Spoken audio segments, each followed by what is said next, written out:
আমি জমাচ্ছিলাম উমরা করার জন্য।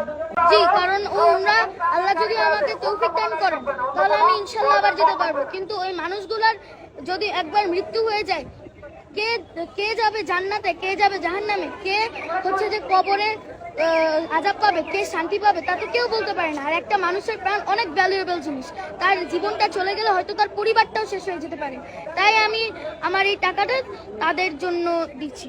আজ খুবই আনন্দিত যে সবার জন্য আমি কিছু টাকা ডোনেশন করতে পেরেছি। আমার টাকার অ্যামাউন্ট হচ্ছে 14,500 টাকা।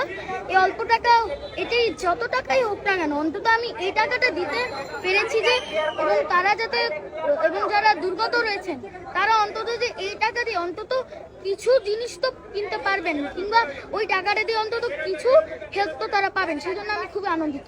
আমার জমানো টাকা গত 2 বছর বা 3 বছর হয়তো, এই সময়ের মধ্যে আমি একটু একটু করে জমিয়েছি, এবং আজকের এই টাকাটা দেওয়ার হয়তো আমি আরো জমাতাম, তবে আজকের এই টাকাটা দেওয়ার উদ্দেশ্য ছিল যারা দুর্গত রয়েছেন তাদের ত্রাণ বিতরণের জন্য।